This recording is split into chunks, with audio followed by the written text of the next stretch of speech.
Hi, everyone. I'm early, which is awesome.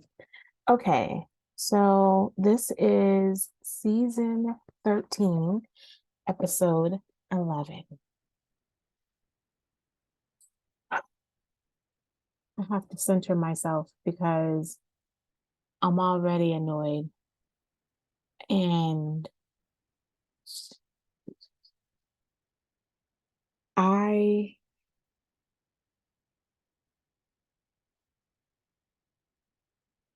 do not care about Melissa being in this wedding. We have sat and watched 11 episodes about the same premise, the same argument that was solved. What? How many episodes ago? When when Teresa was like, "Do you want to be in the wedding? You can be a bridesmaid." And she's like, "Well, no, it's like a boyfriend who didn't ask me first, and you're coming back and asking me." And then you get upset that Jen and Dolores is in this wedding. Oh, you're in the wedding. Oh, she must have just asked you. Oh, because such a because so and so's not coming to the wedding, so now you can come to the wedding. Okay. So you throw shade at Dolores because she was put in the bride as a bridesmaid. And then you're like, oh, I just knew the last episode. Melissa's like, I just knew that she just said that Jen told me that because she was seemed so gleeful that she told me. You could have been in the wedding. You've made a decision not to be in the wedding. Stop using this as an excuse. This whole episode starts off where they leave the restaurant and go to a bar. And Jackie wins the drinking contest. I hated Melissa's joke about how she's able to chug. And you know what you say about college students, and you're able to chug with the mouth. And it's like, okay, so you're implying something that's really demeaning. And what's so fabulous about the fact that she did that is Jackie has been in your corner this entire time. But of course, it's a joke, right? It's just a joke. Mm-hmm. Marge, Marguerite.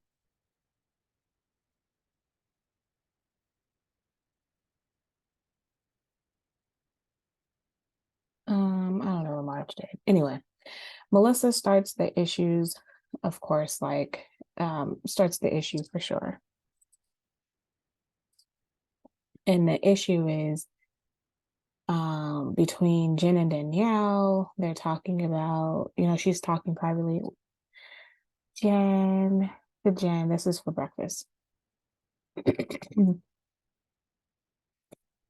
About what you say. And I can't keep it away from a friend. I told you last episode that Melissa's going to tell us everything that you tell her. So I didn't understand why Danielle told her anything.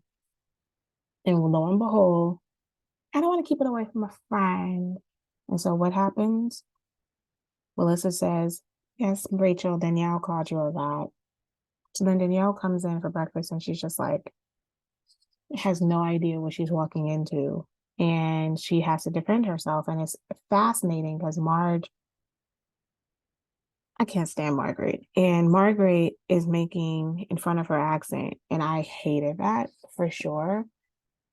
Because I don't feel like that was in jest. I felt like that was to minimize her because a Staten Island accent is a little it sounds similar to a Boston accent and there's kind of, and it makes people feel that you're a little less educated, less than. And so I looked at that as Marge kind of devaluing her. Of course, Marge is going to say no. She doesn't really let people speak. She speaks over people. And so I'm also tired of this whole season talking about Marge has an arsenal when she's trying to defend herself by saying, "No, I do not." But it's like, "Yes, you do." And it's okay that you do. We're okay with it. I do appreciate Jen's and Jen eventually kind of like she's going from my experience, she's going from Teresa's experience, she's going from everybody's experience here, and this is how she's coming to this conclusion. And I was like, I think that that's a justifiable conversation here, right? Like, it's not like she is coming new to this. And why would you have to, if you watch the show, you're going to be able to make conversation. And if you don't, so it's not like you can make deductive reasoning if you watch the show. She didn't have to have a conversation with Teresa and Jen. She could just watch the last couple of seasons. I just I just don't get why we are doing this. Um Anywho, she's like, I've been nothing but good to this girl. I know her accent, right? I've been nothing but good to this girl. I redid her logo, whatever. I'm not sold on her at all. I do appreciate Jen's honesty though about breaking up. They're on the bus and everybody's talking about their marriage, and I appreciate how Jennifer was just like, yeah, we broke up for 2 years. He cheated on me. I was like, deuces. They broke up for 2 years. They ended up getting back together. Dolores talks about her marriage. She's been 24 years divorced. So you would think that her ex-husband has gotten over that. He hasn't. Teresa talks about she was in jail for 11 months and how eventually she resented Joe after he was deported and then her mom died. And that's true. Like everything was back to back. She went to jail for 11 months. Somehow, if I'm not mistaken, I think he didn't go to jail if he went to jail for a little less time than she did or a little more time. And then when Joe came back 3 months later, the mom died and she just had a level of resentment. She just couldn't get over it. And when she went to visit him, and then of course, I think it was Rachel who asked, so are you guys' kids to get close together? And then Teresa's like, well, they are, but Antonia didn't come to Melania. And so then Melissa gets annoyed. And I'm trying to figure this out because I don't see the level of annoyance here because is she blaming I didn't take it as in blaming Antonia. Because she's like she could come after one because Antonia is still young enough. She doesn't know how to really drive. So really this is a shot at Melissa. If Melissa could have put effort, if she could have made it afterwards, then she could have came even. And what you could have done is you may not have made it to that event. And if you made it like in the last 10 minutes, you could have done that. Or you could have come right after the house, right after the event, and came to the house and showed up and dropped off a gift, gave a hug, had a couple pictures. But you didn't want to. And legit, why should I go out of my way for somebody that I don't like, even if it meant that it was for the two kids? That's a legit premise. But see, Teresa doesn't articulate it that way. And so Melissa just is like, um, you know, we had have made a really good example about being there for family if I was in the wedding.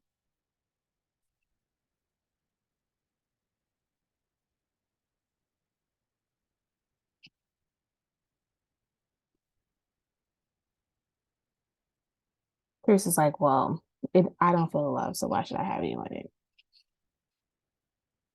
Now, last episode, we keep getting this. I'm trying to protect them kind of aspect because there's rumors roaming around that Melissa's cheating on Joe. I don't like this. And I feel like at this point, if we're going to have these kind of rumors, I'm going to need a picture. And then Melissa to keep going on and on about we shouldn't be involving the kids and whatever, whatever. Ma'am, you've brought up the kids. You've done the love. The kids don't have love. They have hate in their heart for me. You've done the whole, well, I've been there for the kids. I picked them up and did this and did that, and you didn't. Like you really do, you guys bring up the kids quite a bit. So for y'all to be like, don't bring up the kids, that is so problematic. Um,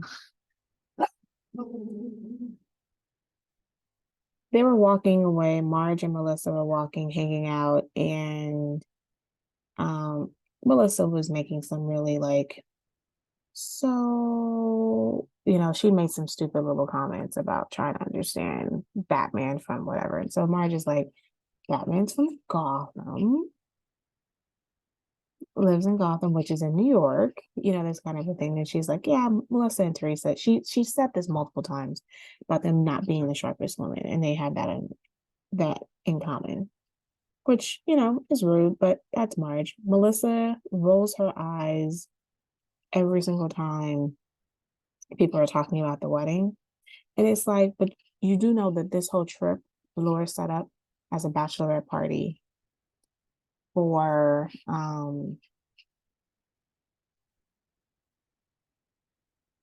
they set up for a bachelorette party for Teresa. So if you're going to come to the show and roll your eyes all the time, it's like, why are you even here? For a check. Moving on. So now we're back to the hotel from all the shopping and the lunch and the bleh. And she's telling Joe the whole story of what happened. And so pretty much she's like, I don't really think we should be going to this wedding. We are here at this point. Okay. So then Joe's like, that's what she wanted us to do so that we look bad. No, ma'am, sir. Y'all both look bad just because y'all both look bad.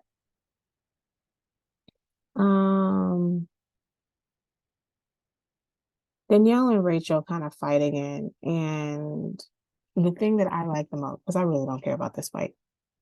The thing that I really like the most is how they pan the video on all the people in the restaurant, and they all looking like I real responses from people in the restaurant. Ashley Miller on YouTube always makes comments about what she would be like in the beginning. People like, and that is exactly, this is like one of the first times that you actually really see in real time in a long time the people in the background reacting. They're like, who are these people? And I have to admit,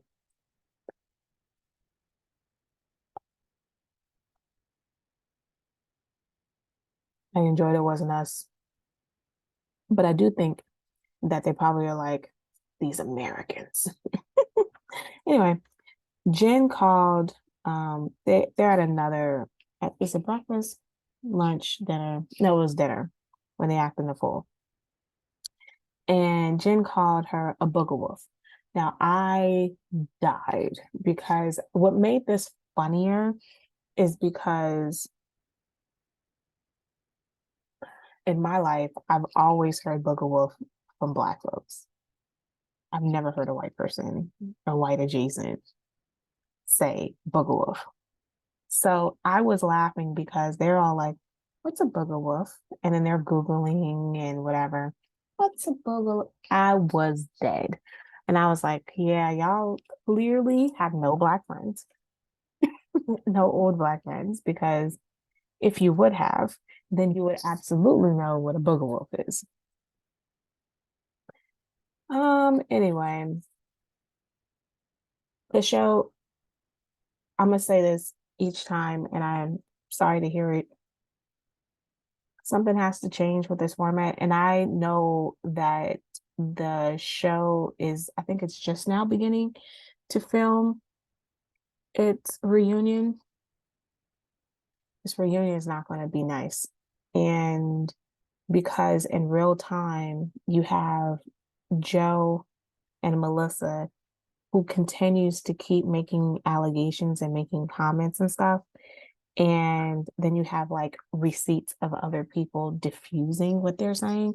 So I know that Melissa and Joe would, well, he was in the audience, but Melissa was on Watch What Happens Live and trying to kind of diffuse some of this, but well, you know, this reunion is not going to be pleasant. And I don't know. And there's been a lot of comments online talking about I'm not the only one who feels like this show has an expiration date. Something's got to give, right? And so what I'm thinking that people are thinking is people are like, well, Teresa needs to leave the show. And I was like, yeah, Teresa's not leaving the show. And she's pretty clear that she's not leaving the show. And the only way that I could see her leaving the show, the only way I can see this happening is if she's given another show. If she's given another show, then I could totally see her leaving the show. If she's not given another show, she's not leaving the show. But Melissa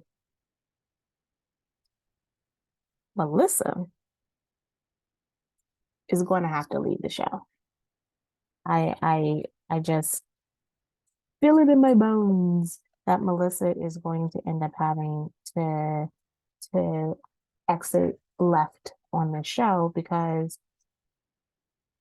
um I really just don't see a path forward. I honestly don't see how this works. I mean, you guys can tell me if I'm wrong, but I don't see how we're going to be able to function with this storyline. I can't, because what is next season going to be? The wedding's over. So, what is Melissa and Joe's storyline? Another year of We Hate Teresa, or a year of them trying to be like, we need to clear our name. Is that what we're getting? I'll let you know right now. I'm not interested. They can keep it. I'll keep watching the show. And by the way, I have not reviewed Love and Marriage Huntersville, but I think I may. So we'll see how that goes. I haven't done it yet, but I am considering doing it. Let me know what you think, but I am going to start doing some more movie reviews. So this week and next week, I'm gonna start putting out some movie reviews since a lot of our shows are gonna be gone. So, because Growing Gospel, this ends this week, and something else ended, and so oh yeah, Queens of R&B ended last week. So I was like, I'll do some movie reviews. I have a book review that I'm struggling to try to get out. But with that being said, see you next time.